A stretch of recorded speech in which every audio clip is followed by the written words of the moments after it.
విఘ్నేశ్వర అష్టోత్తరం. ఓం గజాననాయ నమః. ఓం గణాధ్యక్షాయ నమః. ఓం విఘ్నరాజాయ నమః. ఓం ద్వైమాతురాయ నమః. ఓం సుముఖాయ నమః. ఓం ప్రముఖాయ నమః. ఓం షణ్ముఖాయ నమః. ఓం కృత్తినే నమః. ఓం దీపాయ నమః. ఓం సుఖనిధయే నమః. ఓం సురాధ్యక్షాయ నమః. ఓం సురారిజ్ఞాయ నమః. ఓం మహాగణపతయే నమః. ఓం మాన్యాయ నమః.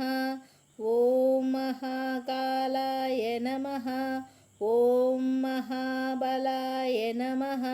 ఓం హేరంబాయ నమః. ఓం లంబజటరాయ నమః.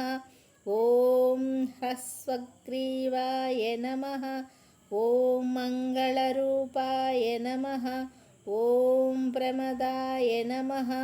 ఓం సర్వకర్త్రే నమః. ఓం సర్వనేత్రే నమః. ఓం ప్రథమాయ నమః. ఓం ప్రాజ్ఞాయ నమః. ఓం విఘ్నకర్త్రే నమః. ఓం విశ్వనేత్రే నమః. ఓం విరాట్పతయే నమః. ఓం శ్రీపతయే నమః. ఓం ప్రాకృతయే నమః. ఓం శృంగారిణే నమః. ఓం ఆశ్రితవత్సలాయ నమః. ఓం శివప్రియాయ నమః. ఓం శీఘ్రకారిణే నమః. ఓం శాశ్వతాయ నమః. ఓం భవాయ నమః. ఓం బలోద్ధితాయ నమః. ఓం భవాత్మజాయ నమః. ఓం పురాణపురుషాయ నమః. ఓం పూష్ణే నమః. ఓం మంత్రకృతే నమః. ఓం చామీకరప్రభాయ నమః. ఓం సర్వాయ నమః. ఓం సర్వోపన్యాసాయ నమః. ఓం వటవే నమః. ఓం అభీష్టవరప్రదాయ నమః. ఓం సర్వసిద్ధిప్రదాయ నమః.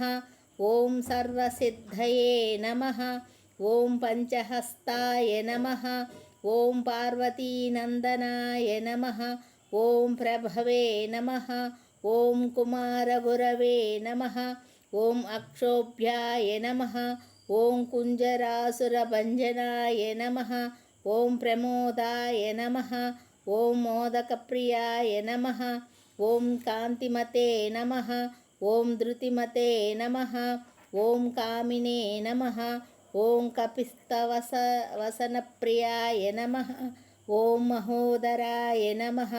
ఓం మదోత్కటాయ నమః. ఓం మహావీరాయ నమః. ఓం మంత్రిణే నమః. ఓం విష్ణుప్రియాయ నమః. ఓం భక్తజీవితాయ నమః.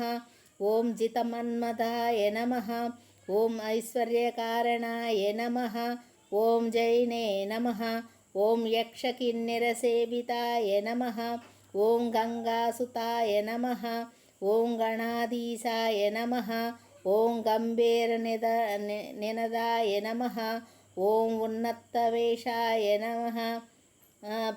ఓం పరజితే నమః. ఓం సమస్తజగదాధారాయ నమః. ఓం జ్యోతిషే నమః. ఓం పుష్కరోక్షిప్తవారిణే నమః. ఓం అగ్రగణ్యాయ నమః. ఓం అగ్రపూజ్యాయ నమః. ఓం అగ్రగామినే నమః. ఓం భక్తనిధయే నమః. ఓం భావగమ్యాయ నమః. ఓం మంగళప్రదాయ నమః. ఓం అవ్యక్తాయ నమః. ఓం అప్రాకృతపరాక్రమాయ నమః. ఓం సత్యధర్మిణే నమః. ఓం సఖ్యై నమః. ఓం సరసాంభునిధయే నమః. ఓం మహేశాయ నమః. ఓం దివ్యాంగాయ నమః. ఓం మణికింకిణీమేకలాయ నమః. ఓం సమస్తదేవతామూర్తయే నమః. ఓం బ్రహ్మచారిణే నమః. ఓం బ్రహ్మరూపిణే నమః. ఓం విద్యాధరాయ నమః. ఓం జిష్ణవే నమః. ఓం సహిష్ణవే నమః. ఓం సతతోద్ధితాయ నమః. ఓం విఘాతకారిణే నమః. ఓం విశ్వదృశ్యే నమః. ఓం విశ్వరక్షాకృతే నమః. ఓం కళ్యాణగురవే నమః. ఓం సర్వేశ్వర్యప్రదాయ నమః. ఓం చిత్ప్రభవే నమః.